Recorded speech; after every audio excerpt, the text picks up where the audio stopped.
올림픽이라는 거 참 대단한 것인데 우리나라에서 하계 올림픽도 하고 동계 올림픽도 개최하는 것이 참 대단한 일입니다. 생각해 보면 이 자그마한 나라가 이렇게 두 가지 전부 한 나라도 그냥 흔치 않다며요. 동계 올림픽 하면서 여러분 좀 즐거웠는지 모르겠어요. 지금 시작이지만 어제 저녁에 경기하는 걸 좀 봤는데 저는 단체전 하는 걸 더 유심히 잘 봅니다.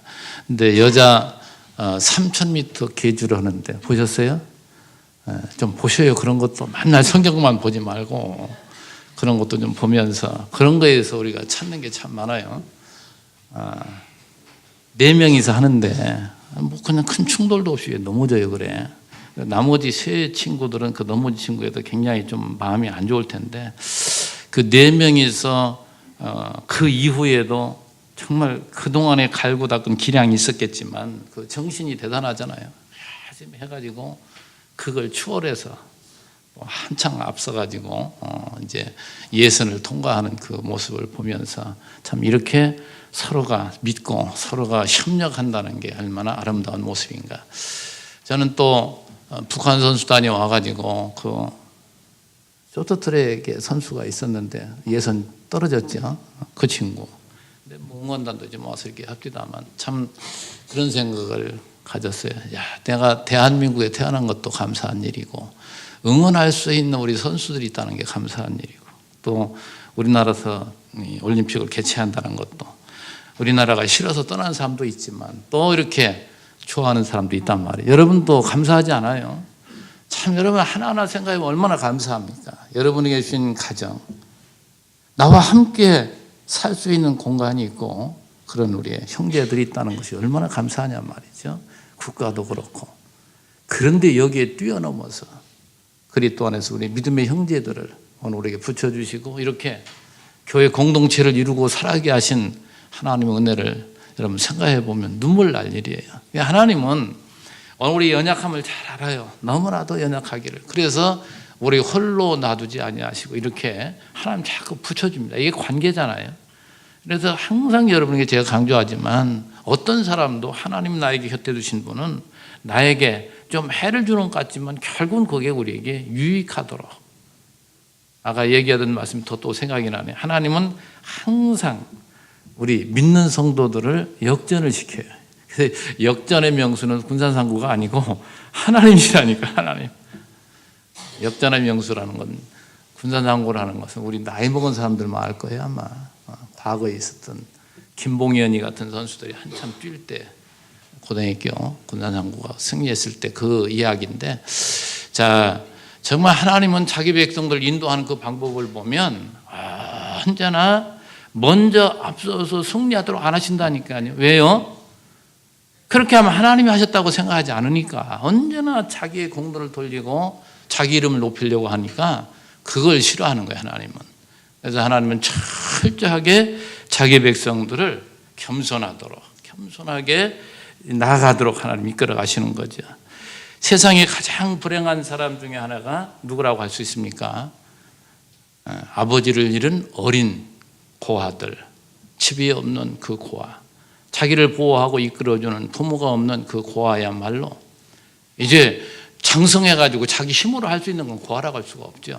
이제 고아라고 했을 때는 아주 연약해서 자기 스스로는 설 수 없는데 누구의 도움도 받을 수 없는 이러한 자가 바로 고아인데 또 다시 한번 생각해 보면 참 그 팔레스틴 지역 그 인근에 이스마엘에서 그 이후에 뭐 암몬 모압 족속들 그 이후에 혼혈족이 되어 살아가는 그 아랍 국가들 말이죠. 그들이 지금 얼마나 오랜 동안 서로 내전 싸우고 해서 그 난민들이 어디로 갑니까? 유럽으로. 그러다가 뭐 죽는 사람들이 많고 이런 사람들을 볼 때 얼마나 불쌍하냐 말이죠. 그렇죠? 나라 잃고 또 돌아다니는 그런 인생들 얼마나 불쌍해요. 고아와 또한 이와 같이 전쟁 난민들 이런 사람들도 많이 있지만 더 안타까운 것이 가난한 성도들이 많다고 하죠. 자기가 섬길 교회를 찾지 못하고 교회라는 것은 홀로 세워지지 않고 교회라는 것은 내가 뭔가 이득을 취하는 것이 아닙니다. 하나님 나에게 주신 것으로 우리가 나보다 연약한 성도들을 섬기며 그들을 붙들어주고 사랑의 힘, 사랑은 뭐예요? 수고잖아요, 수고. 그 사랑으로 날마다 감격해하며 살아가는 이것이 행복한 것이고 이게 하나님의 나라인데 섬길 교회, 섬길 형제들이 없어 방황하는 영혼들이 얼마나 불쌍한 백성들이냐 이 말이죠. 그것이 모두가 기존 교회들이 올바로 하나님 앞에 살지 못했기 때문에 어떤 상처를 입고 그러는 거 아니에요. 우리의 책임이 참 큰 거예요. 그래서 우리들은 언제나 내가 섬길 교회가 있다는 것을 너무너무도 자랑스럽고 감사하고 살아가는 것, 이것이 정말 복입니다. 이것이. 우리 이제 지난 시간에 이 디모데전서를 시작하면서 서론적으로 말씀드렸는데, 이 정말 교회 체제야말로 하나님 우리에게 주신 큰 복이에요. 이것이. 왜요? 우리의 믿음의 형제들, 우리 그리스도가 우리의 머리시고 우리는 그 머리로부터 공급받는 힘으로 서로가 사랑하고 서로가 의지하며 살아가는 이 공동체로 살아가는 이 조직교회, 이 체제야말로 얼마나 우리에게 큰 은혜인지 모릅니다.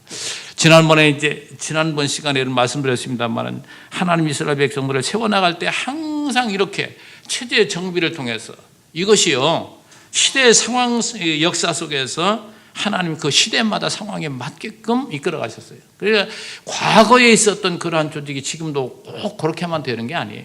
항상 하나님은 그 당시에 이러한 모든 상황 가운데 하나님 필요에 따라서 그러한 은사를 주셔가지고 이렇게 하나님의 나라를 세워나간 것을 우리가 쭉 살펴봤더랬습니다. 자, 세워진 그 교회에 오늘 이 디모데 전후서, 그 다음에 디도서, 빌레몬서가 위치한 이 성경이야말로 참 이 성경의 배열, 이것도 굉장히 중요한 거예요. 이게 교회사를 공부해 보면 초대교회 때 이것 때문에 얼마나 싸웠는지 모릅니다. 이것 때문에. 그래서 심지어는 로만 캐톨릭은 교회에서 성경을 이렇게 정리해 가지고 만들었기 때문에 교회의 권위가 성경의 권위보다도 크다고 얘기하는 거예요. 교회 수장인, 그래서 그 교황을 최고로, 그리고 그 밑에 성경은 그렇게 귀하게 취급하지 않습니다. 그 교황이 말한 그것이 더 권위가 있는 거예요.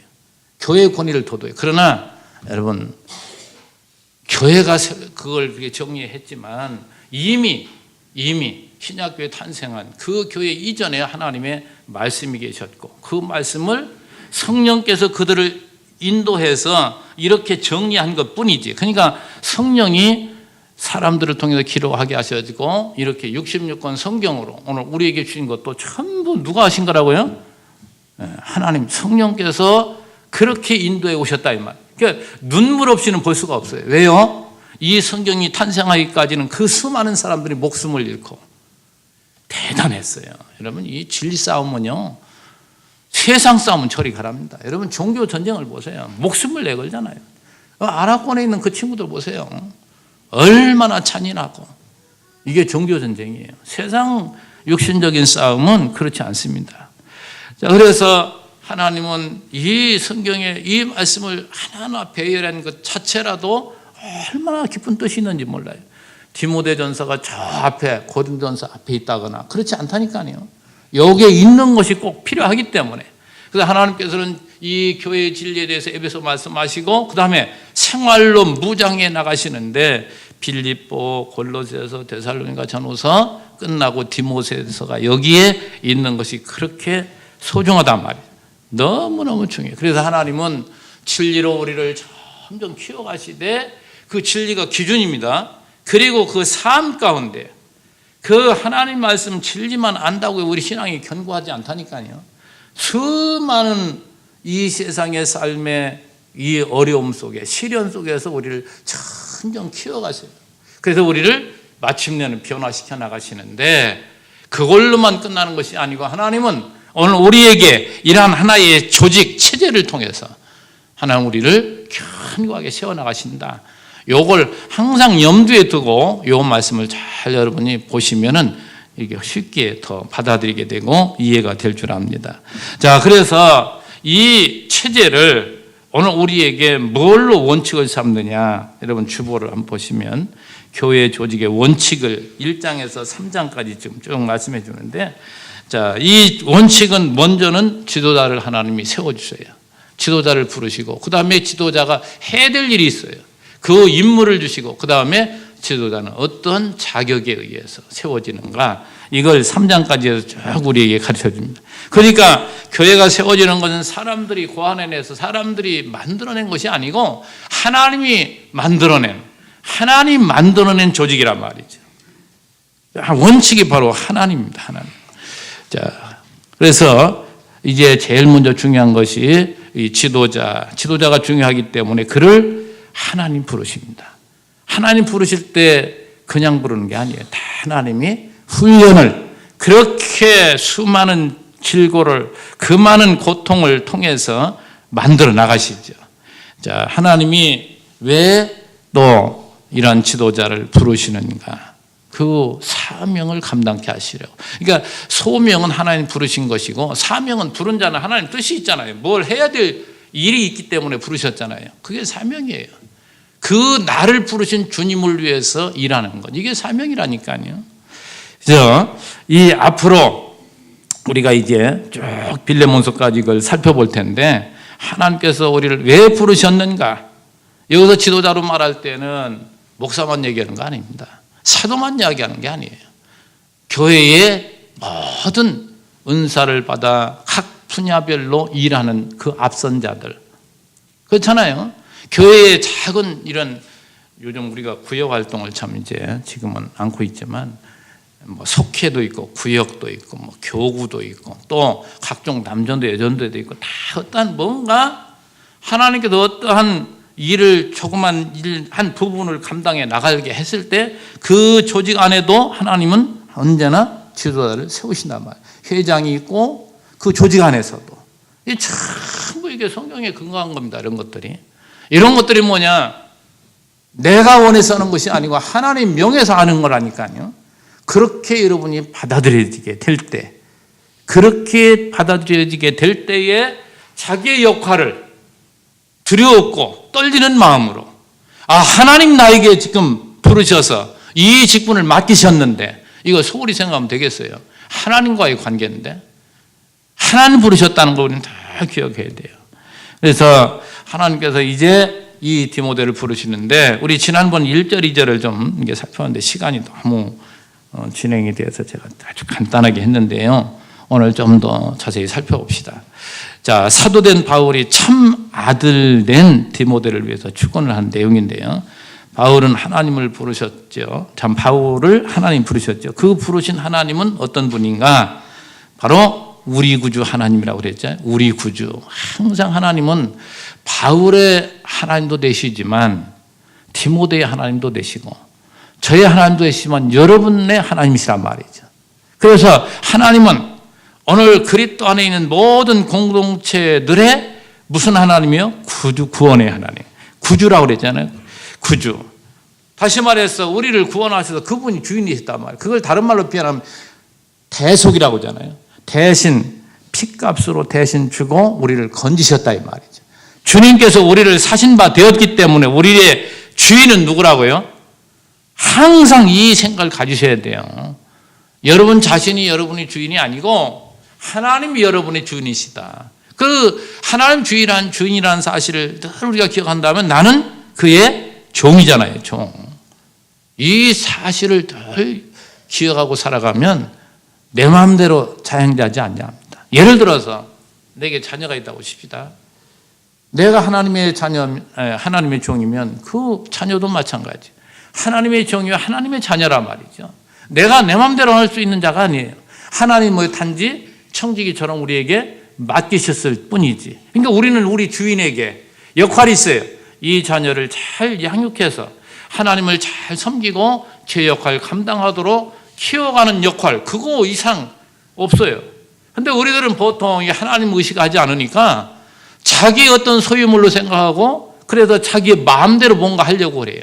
그 자기가 원하는 대로. 아, 이 녀석은 내가 이걸 못 이루었으니까 이걸 이루게 해야지. 이래가지고 이렇게 공부시켜가지고 이렇게 출세시키려고 자기 생각에 계획에 맞춰가지고 하다 보니까 어떻게 돼요? 애가 빗나가기도 하고 잘못 가게 한단 말이죠. 늘 하나님 관점에서 이게 하나님 무슨 잘 주셨지? 늘 신앙교육을 통해서 잘하게 하면 그때 나아가면서 그의 정도만큼 보여져요. 그대로 이끌어 가시면 그것이 이끌어 가게 할 때 그게 좋은 교육 방법이지. 우리 젊은 우리 성도님들 자녀들 양육할 때 항상 그 생각까지 해야 돼요. 어린아이를 그냥 자기 마음대로 안 들으면 막 구박하기도 하고 절대 아니란 말이에요. 언제나 하나님의 소유다. 이걸 늘 기억하셔야 돼요. 주종 간의 관계를 우리가 가지고 살아갈 때 우리는 잘못된 길로 가지 않습니다. 그 다음에 우리 예수님을 소개할 때 하나님과 예수 그리스도를 동격으로 얘기하잖아요. 자, 동격으로 얘기할 때에 우리의 소망이신 그리스도 예수. 자, 여러분 소망이 무엇입니까? 이 세상에 우리는 지엽적인 소망이 많이 있을 수 있어요. 그건 영원한 것이 아닙니다. 그건 잠깐이요. 그건 전부 부질없는 것들이에요. 한시적인 것들이고 그거는 이제 다 사라지고 잊혀질 것들이란 말이죠. 그러나 우리에게는 영원한 소망 되시는 바로 예수님이 우리에게 있습니다. 여러분 마태복음 17장에 보면 예수님께서 세 제자를 데리고 높은 산에 오르셨을 때에 그가 변형이 돼요. 그의 얼굴이 해같이 빛나. 그의 옷이 눈과 같이 휘어졌을 때 베드로가 뭘 고백을 해요? 주여 여기가 좋사오니 초막셋을 찍고 너무 황홀한 거예요. 너무 아름다운 거예요.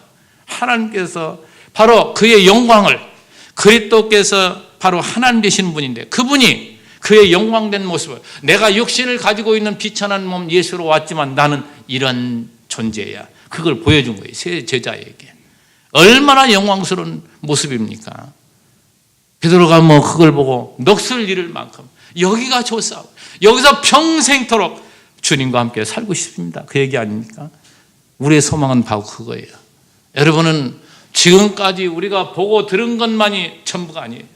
하나님께 예비하신 영원한 그러한 하나님의 나라, 우리가 그걸 조금만 더 이렇게 또 생각해 본다면 이 세상은 참, 그래서 제가요, 제 얘기해서 죄송합니다만 정말 예수를 믿고 하나님이 그런 체험케 하셨을 때에 성령께서 하나님 나에게 보여주시는 그 모습을 본 이후에는 세상이 다르게 보여요. 세상이 참 이것도 아름답고 저것도 아름답고 저 사람도 사랑스럽고, 근데 그것이 막 영원해야 되는데 거기에 조금 지나니까 또 안 그래요. 이런 것이 싸움이잖아요. 선한 싸움.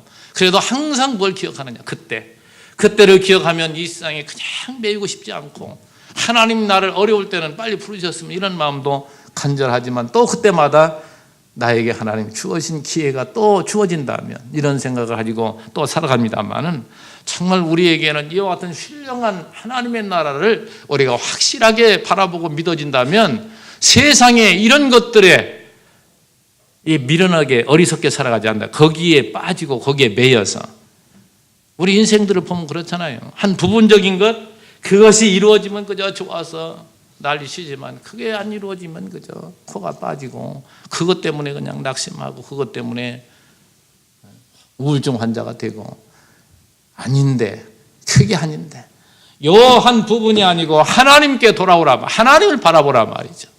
그 하나님 나에게 어떤 분인가, 오로지 우리에게는 그분만이 우리의 소망이다. 오늘 사도 바울이 자기가 사도 된 것은 바로 자기의 의지로 된 것이 아니고 하나님의 명령으로 된 것이라는 것을 다시 밝혀주죠. 그리스도 예수의 명령을 따라 자기가 그리스도 예수의 사도가 되었다고 고백을 합니다. 또 다시 말씀드리지만 정말 하나님께서는 오늘 우리에게 어떤 직분을 맡았던, 내가 하나님의 자녀가 된 것도 나의 어떤 의지로 주님을 믿고 살아가는 것이 아닌, 그래서 늘 귀하게 또 반복하고 또 반복하는 말씀이 에베소 1장 4절 말씀.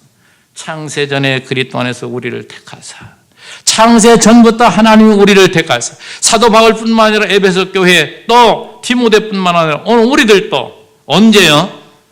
창세 전에 오늘 우리들을 그리스도 안에서 택하시고 그 기쁘신 뜻대로 우리를 예정하사 예수 그리스도로 말미암아 자기 아들들이 되게 하셨으니. 언제부터요? 창세 전부터 여러분은 하나님의 자녀예요. 하나님의 아들로 예정하시고 때가 되어서 우리를 태어나게 하시고 때가 되어 주님을 영접하게 하시고 때가 되어 한 교회의 지체를 이루게 하시고, 누가 하는 일이에요 지금? 하나님이. 왜요? 창세전부터 하나님 나를 다 예정해 놓으셨어요. 이 길을 우리가 걸어가는 거예요. 이걸 깨달을 때마다 우리는 감격스러운 것이고, 이걸 깨닫는 만큼 세상에 빠지지 않고 세상에 좌절하지 않고, 정말 이것이 우리 기독인들, 이것이 진짜 크리스찬의 모습이란 말이죠. 우리가 하나님의 은혜가 아닌 것이 무엇이냐 말이에요.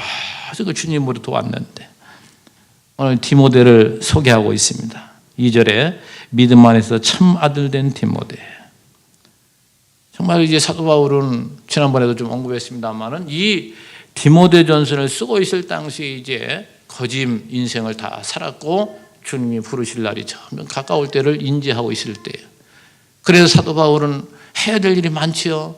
그래서 저 소아시아 지역, 그 소아시아 지역에서 이제 떠나서 다른 곳으로 갔을 때에 그 에베소 교회를 맡길 만한 후임자, 맡길 만한 그러한 제자, 그가 눈을 씻고 봐도 디모데가 적임자인 거예요. 그래서 디모데를 그곳에 보내는데, 자, 이 디모데와 이 바울 간의 관계는, 여러분 사도행전에서 보면은 두아디라에 살고 있던 이 디모데가 바울이 거기 복음을 전하고 했을 때에 이제 교회 바울을 찾아와서 그 말씀을 듣고 그가 하나님 영접을 했습니다. 그러고 나서 늘 그를 이제 쫓아다녔어요.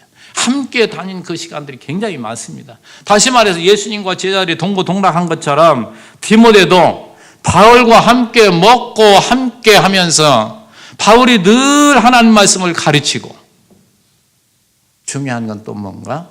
바울이 실제 자기의 삶을 통해서 가르쳤다 이 말이죠. 본을 보이신 거죠. 그러니까 이 디모데는 이 바울로부터 좋은 점을 많이 받고 교육을 받고 이제 올바른 신앙을 가지고 점점 성장하는데, 뭐냐? 바울의 검증된 제자란 말이죠. 자기가 함께 이렇게, 그래서 우리 성도들도 이렇게 예배만 드리고 이렇게 가면 그분이 어떤 분인지 잘 몰라요. 제일 잘하는 게 뭐냐? 함께 밥 먹고 함께 일하고, 그것도 중요하지만 또 뭡니까? 함께 잠자고 함께 좀 살아봐야 이 사람이 어떤지 잘한다니까요. 그러니까 이 사도 바울은 디모데를 얼마나 그동안 검증했는지 몰라요. 이 디모데야말로 정말 나의 후임자로서 이 에베소 교회를 잘 이끌어갈 적임자다. 이걸 이제 확신한 거예요. 그래서 그 디모데를 믿을 만한, 정말 자기가 그리스도 안에서 믿음 안에서 얻은 참 아들, 이 참 아들이라는 의미가 참 깊죠. 그래서 그는 이제 너무나도 하나님으로부터 큰 은혜를 입고 복을 받은 자 아니에요. 또 사실 디모데도 그렇고. 그래서 이제 자주 말씀드리지만 교회는 끊임없는 제자 훈련, 제자 삼는, 이것이 중요한 거란 말이에요. 왜요? 우리가 영원하지 않다니까요. 오늘 다음 세대를 또 이끌어갈 차세대 지도자들을 또 양성을 해야 되고, 그래서 이것을 우리가 그냥 복잡하게 생각하지 말고, 자, 우리에게는 먼저 하나님 말씀 받고 깨달은 자가 있습니다. 이만큼 잘하는 사람이 있어요. 그러면 그 뒤에 따라 나오는 후임자가 있잖아요. 뒤에 따라오는 이 어린 자녀들 쭉 있잖아요. 그들을 하나하나 훈련시키면 나는 시간이 되면 또 지나가고, 이 자가 이만큼 크고 또 다시 들어오고, 계속 이거예요. 교회 역사가 그거잖아요. 단절되는 게 아니라니까. 주님 오시는 그날까지 끊임없이 해야 될 일이 뭡니까? 선임은 후임을. 참 그전에 이제 그 세상적인 것에서 이걸 좀 생각해 보니까 뭐가 생각이 나냐면, 옛날에 그 무협지 같은 거 이렇게 보면 중국에 소림사 같은 무협지 같은 거 있잖아요. 그러면 그 도사가, 그 스승이 제자를 이제 양육을 시킬 때 제일 먼저 시험을 하잖아요. 제일 먼저 시험할 때 뭘 시험합니까? 대부분 굳은 일 다 시키잖아요. 엉뚱한 짓 시키고. 그러면 거기 들어온 그 친구가 거기에서도 그래도 그걸 배우기 위해서는 그걸 기쁨으로 모든 걸 참고 있냐면 견딥니다. 그러나 어떤 친구들은 내가 무술 배우러 왔지 이거나 하라고 왔어? 이건 벌써 불합격인 거예요. 그러면 스승이 걷어 차버리는 거예요. 너 같은 건 내 제자가 될 자격이 안 돼. 여러분, 이 훈련이라는 것은 훈련이라는 것은 아주 남이 하기 싫어하는 것, 이런 것부터 하나하나 시켜보면 그 사람이 어떤지 다 아는 거예요. 이래가지고 훈련을 딱 시키면서 이제 한 달, 두 달, 몇 년 쭉 자기가 가진 모든 것들을 가르칩니다. 어느 정도 자기가 개발하고 자기가 처음 시작했을 때는 힘들었지만 자기가 다 이만큼 쌓아놓은 것을 제자가 가진 제자는 굉장히 빠른 속도로 쫓아오는 거예요. 어느 수준 되면 제자가 스승 수준까지 올라옵니다. 다. 그럼 더 가르칠 게 없는 거예요. 그러면 하산하라. 이제 나는 너에게 가르칠 것이 없다. 이렇게 나오잖아요.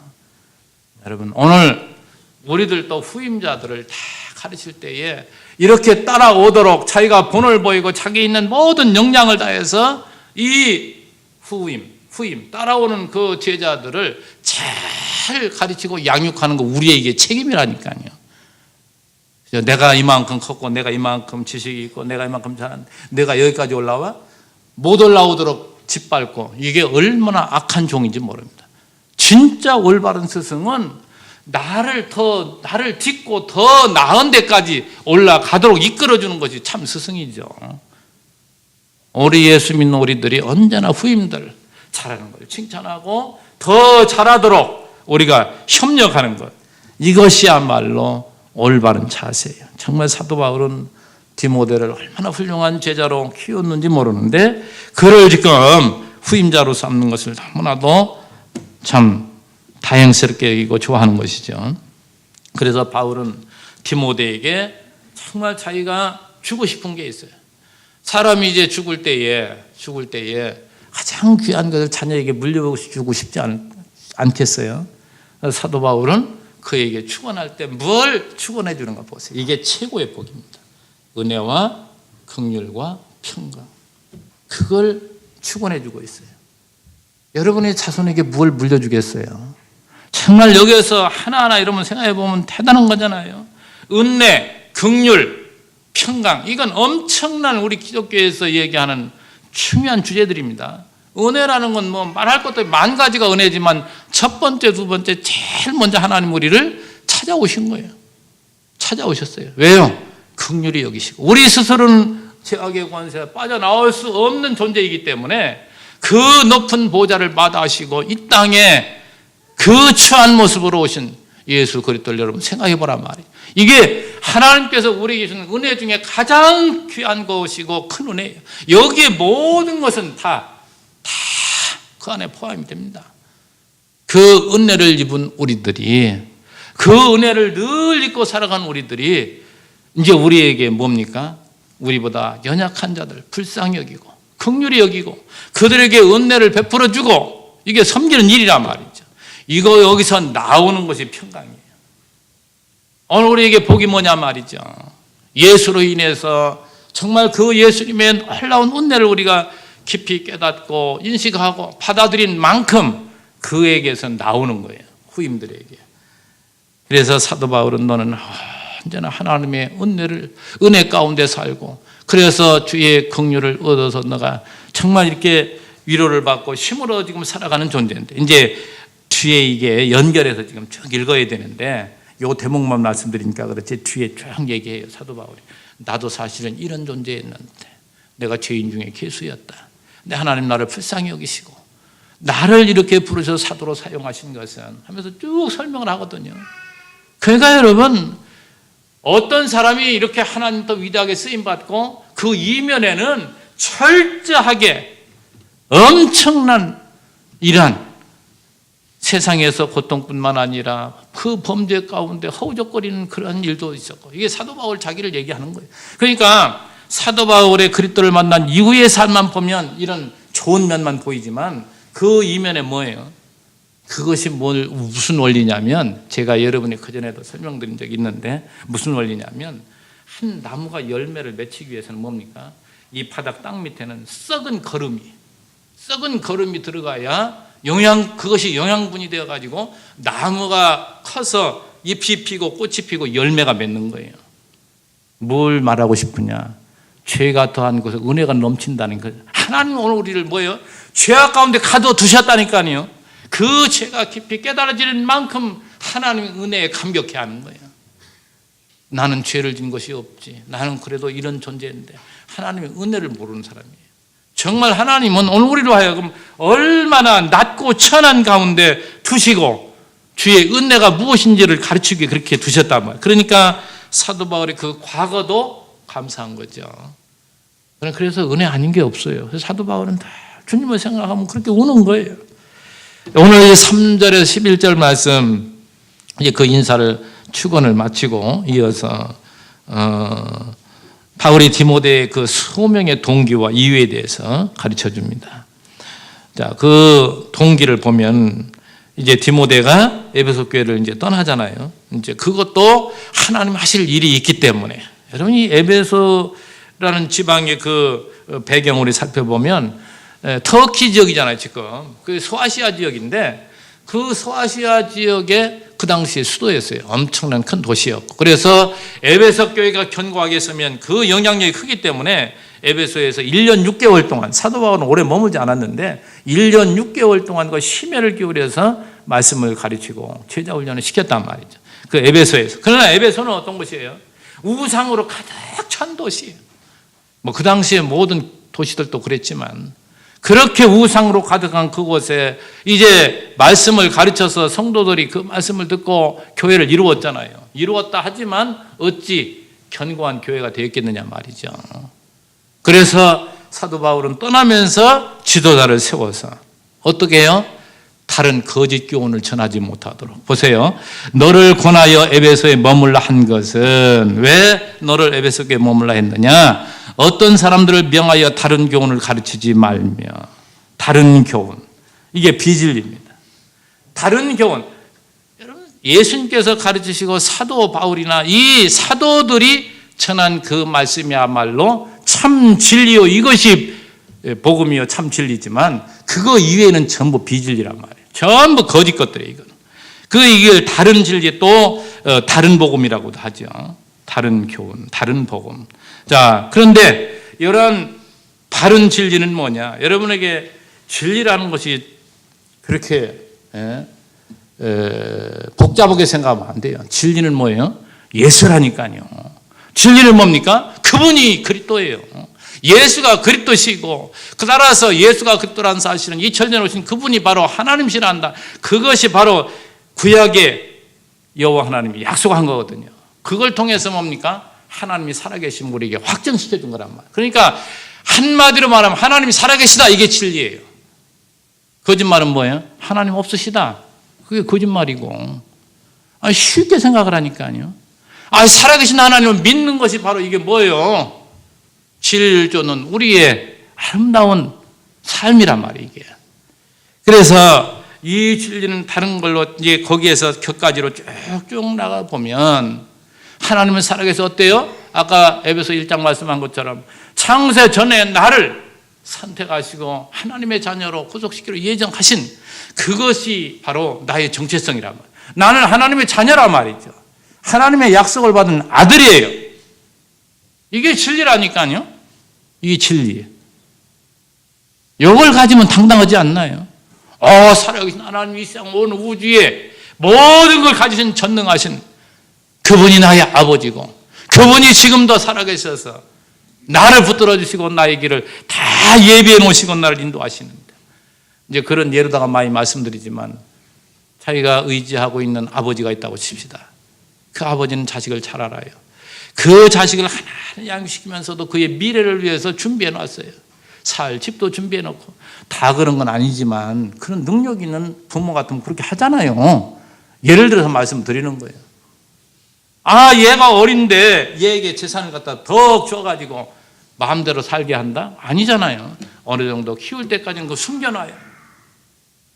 그리고 점점 힘든 가운데서 양육을 시키고 훈련시켰을 때, 그릇이 되었을 때 딱 그걸 줄 때 그 녀석이 아주 잘 해나갈 거 아니에요. 하나님도 우리를 그렇게 이끌어 가신다, 이 말이죠. 항상 우리는 그걸 기억해야 돼요.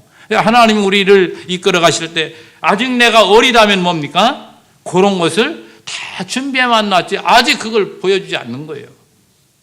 이런 것들을 하나하나 원리적으로 생각해 보면 하나님은 얼마나 우리를 잘 알고 계신지, 그러나 분명한 것은 하나님은 우리를 사랑하시고 우리는 하나님의 자녀요. 하나님은 부여해서 이 세상 모든 것 주인이시요.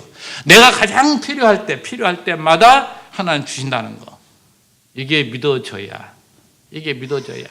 우리가 세상에 뭔가 좀 실패한다 할지라도 거기에 좌절하지 않지요. 왜? 하나님은 왜 나에게 이 실패를 하시게 하셨는가? 그때 우리는 하나님 앞에 기도하는 거예요. 기도할 때 자신을 돌아다보며 자기의 부족한 점이 다 또 들어오고, 하나님 나를 이래서 이렇게 하시는구나. 이게 떨어졌을 때 우리는 머리가 맑아지게 돼요.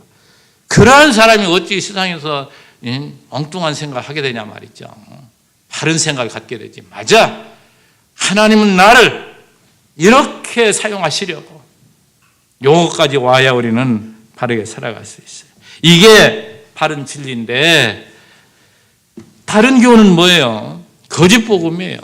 거짓복음. 그걸 다른 말로 표현하면 참 얘기하기도 그렇지만, 예수 믿으면 우리는 다 이렇게 잘 됩니다. 막 이런 것들 전부 이게 다른 복음이 거짓복음이에요. 여러분 충격적으로 들으셔야 돼요. 정신 바짝 차려야 된다니까요. 타락한 인간이 좋아하는 것에 맞장구 쳐주고 박수 쳐주고 더 곁길로 가게끔 그러면 안 된다 이 말이죠. 전능하신 하나님이 가장 우리에게 필요한 만큼 우리에게 때로는 큰 아픔도 주시고 누구도 이해할 수 없는 그 아픔도 주시기도 하신단 말이죠. 왜 그렇다고요? 그게 우리에게 기회인 거예요. 우리는 그걸 딛고 일어났을 때 그만큼 한 번 아픈 자식이 더 그만큼 커지는 거 아니에요. 아픔을 한번 겪어봐야. 그래서 그전에 어떤 친구가 봉침이 그렇게 좋다고 그래. 나는 벌침 그거 굉장히 그 한번 그전에 했을 때 막 이렇게 붓고 안 좋았는데 그런 것들로 해야 또 뭐 치료가 좋다나 이런 얘기를 할 때도 그 다 역설적인 거예요. 그런 것들이. 그래서 우리가 세상에 살아가면서도 언제나 이와 같은 진리를 우리가 가지고 살아간다면 우리는 쉽게 모든 것들을 이기고 나갈 수가 있습니다. 자, 여기에 지금 다른 교훈하면서 뭘 얘기합니까? 신화와 끝없는 족보 얘기하잖아요. 세상에서 가장 못난 것, 이런 얘기하면 좀 상처받을 분이 있을지 모르겠는데, 족보 자랑하는 것, 못난 사람에게 오늘 현실, 내 자신이 어떤 존재인지 정말 여러분 자랑할 게 없어요. 우리는 사실 이 족보도 하나하나 올라가 보면요, 다 거기서 다 연결된 다 우리 같은 피를 나눈 사람들이에요. 뭘 자랑할 게 있습니까? 그 시대에 또 어떻게 만나서 어떻게 참 은혜를 입고 이렇게 좀 밝게 다른 사람보다 더 편하게 이렇게 살아가는 사람도 혹 있지만, 그럼 뭐게 자랑할 게 뭐가 있어요? 나중에 보면 요즘 참 정치 얘기에서 뭐 그렇지만 전직 대통령들 쭉 보세요. 또 지금 대통령도 좀 잘한 면도 있지만 그 사람도 또 이 다음에 보면 많이 허물이 그럴 겁니다. 우리 인간은 이렇게 잘하는 면도 있지만 못하는 부분도 참 많은 거예요. 완벽한 사람이 어디 있겠어요. 그래서 우리 예수 믿는 사람들은 이 중심에서 봐야 돼요. 그래서 뭐 좌우 논리, 뭐 좌파다 우파다 이게 없어요. 우리는 뭐예요? 예수파. 중도파라고 싶지만 예수파라니까요. 예수의 눈을 가지고 보면 뭡니까? 다 긍휼히 여길 대상들이에요. 다 편향된 자기 생각에 따라서 이렇게 해가는 것 뿐이지. 그리고 그 시대적인 상황이 있어요. 지금은 무슨 시대입니까? 민주화 시대잖아요. 그러나 100년 전만 가봤어도 민주화 다 그건 역적들이에요. 군주제도 아래서는. 그 당시에는 사륙신 뭐 성육신 얘기 나오잖아요. 왕에게 충성하는 자가 이게 바르게 가는 것이지. 그 당시에는 시대적인 상황이에요. 시대적인 지금은 뭐예요? 민주주의가 대의고 민주주의가 비교적 좋은 제도잖아요. 그래서 우리는 그걸 따르고 거기에 함께 나가는 것 뿐이지, 뭐 민주주의를 위해서 무슨 자기 몸을 불사르고 뭐 자살하기도 하고 그만 가치 있는 겁니까 이게? 그렇지 않아요. 민주주의도 얼마나 우리 하나님 안에서 보면 이 여론 정치 말이죠. 국민들을 선동을 해가지고 표만 많이 얻으면 그게 진리네. 이게 세상은 그거 아니잖아요. 하나님이 아니라고만 아닌 거예요. 그건 우리는 언제나 이 중심을 가지고 갈 때에 어디로 치우치지 않아요. 여기를 보면 또 여기를 보면 이거야. 대안이 그거지.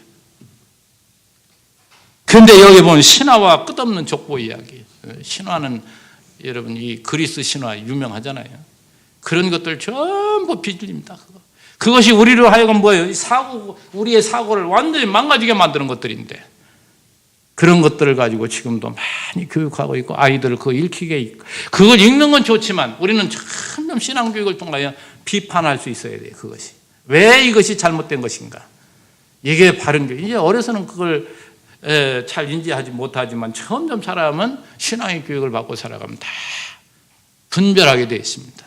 그래서 이 신화라는 것들은 전부가 뭐냐, 절대적 하나님 인정하지 않는 거예요. 그리고 이 인본주의 말이죠. 인간이 신을 선택할 수 있다는 거예요. 이거 가짜 신. 우리 기독교는 뭐예요?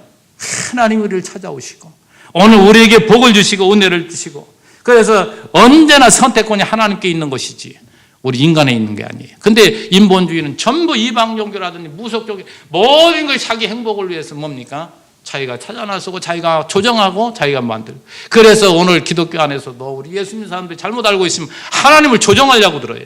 하나님 나 이렇게 해주셔야 됩니다. 이게 어디 있어요? 하나님의 뜻이라면 거기 복종해야지. 이게 기독교의 진리고 이게 기독교의 복음인데, 얼마나 이것이 머리에 태어나면서부터 그걸 가지고 나왔고 또 그렇게 교육받고 살아왔기 때문에 우리는 언제나 빗나간 생각을 가지고 있단 말이죠. 알고 보면 이 철학이나 무속 이런 모든 것들이 바로 이게 인본주의예요. 이게 잘못된 비진리란 말이죠. 너무 안타까운 것은 여기에 성경을 곡해해가지고, 이게 바리새인과 사두개인들 아닙니까? 예수님 당시에 지도자들 얼마나 빗나갔어요.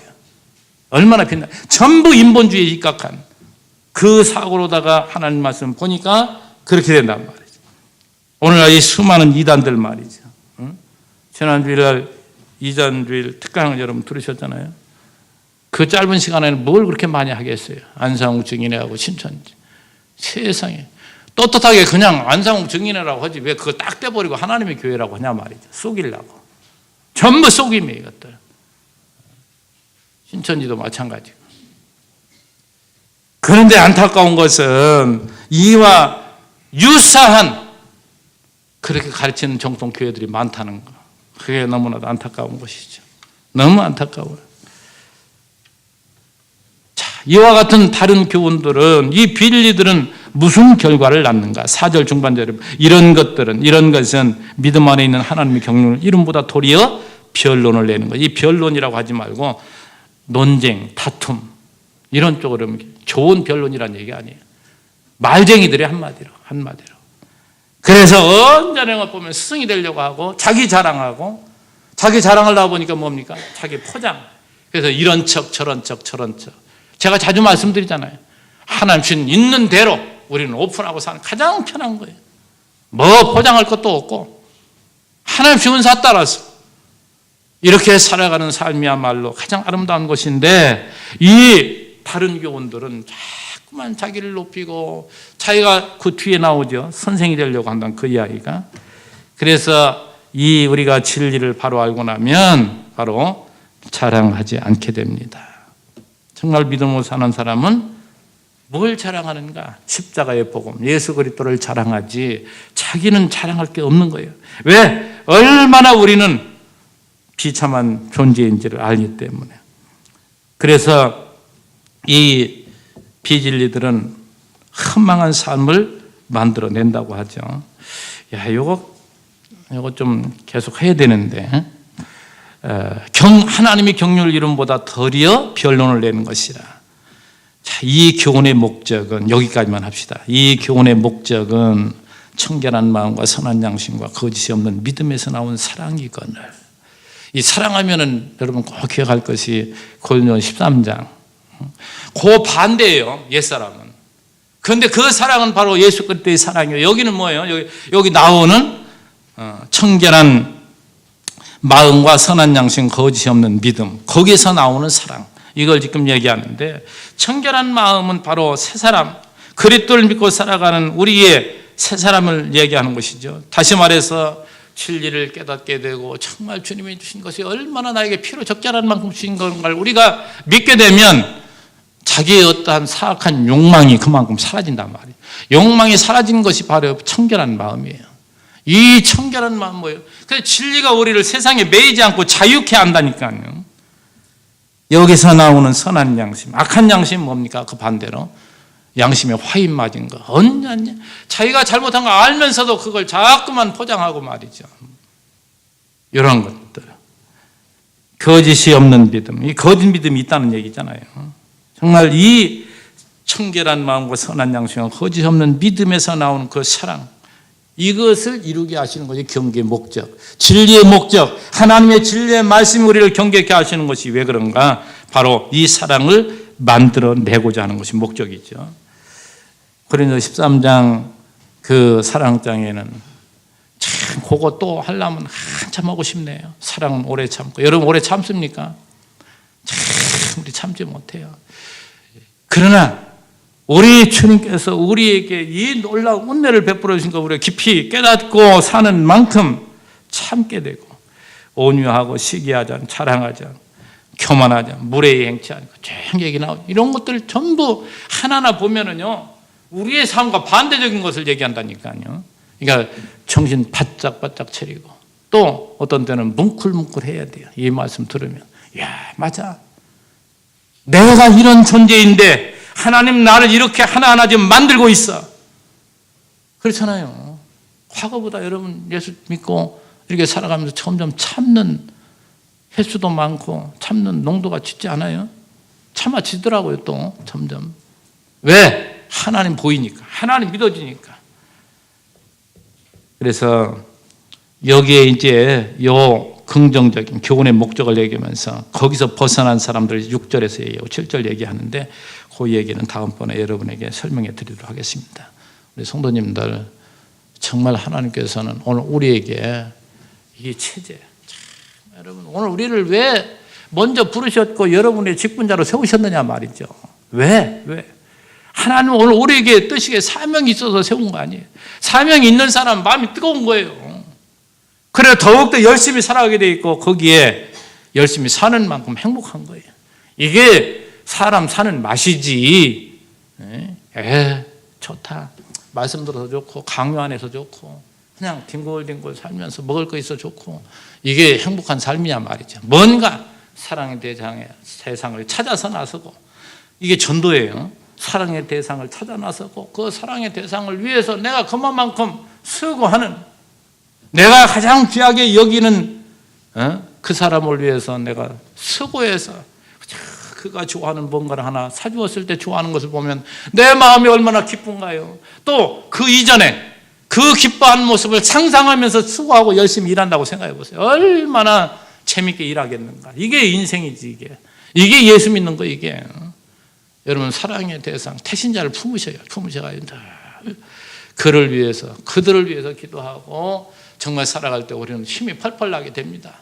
추위가 어디 있어요? 더위가 어디 있어요? 하고 싶은데 그 일을 위해서 내가 하나님 보내셨는데 이 하나님의 명령을 정말 받으시고 여러분이 정말 살아간다면 우리 모든 하나님 붙여준 우리의 지체들이 얼마나 소중한 존재인지를 늘 기억하시고 서로가 사랑을 나누고 얼마나 우리가 인생이 짧습니까? 어쩌다 보니까 저도 이제 70에 가까웠고 아직 멀다면 멀은데 어떻게 보면 가까운 것 같아요. 인생은 짧습니다. 어쩌다 보면 뭐 욕심낼 게 그렇게 많고 그저 하나님 신 만큼 그 안에서 베풀며 함께 나누며 살아가는 이것이야말로 우리의 최대의 행복임을 기억하고 여러분의 관계된 관계 하나 맺어줬잖아요. 오늘도 함께 사랑으로 교제하시고 서로 행복을 나누시는 여러분 되시기를 주의 이름으로 축원합니다. 기도합니다. 하나님 아버지 감사합니다. 참 우리가 세상에 살아가면서 해야 될 일도 많지만 주님께서 우리에게 붙여주신 정말 우리에게 눈에 밟힌 우리의 형제들 아버지께서 이렇게 맺어주셨을 때 오늘 우리에게 또 할 수 있는 만큼 우리에게 키워주셨고 우리에게 이렇게 또 살게 하신 하나님을 생각할 때 얼마나 감사한지 우리 성도님들 정말 믿음 안에서 우리가 바라본다면 우리에게 귀하지 않은 것이 어디 있습니까?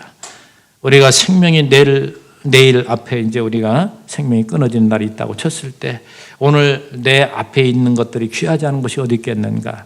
항상 우리들은 이러한 마음을 가지고 이러한 신전의식을 가지고 주어진 생활 정말 감사하며 그 안에서 우리가 서로가 나누고 서로가 기뻐하며 살아가는 우리의 인생의 삶이 될 수 있도록 아버지께서 우리를 보호하시고 인도해 주시기를 간절히 바라옵고 예수님의 이름으로 기도하옵나이다.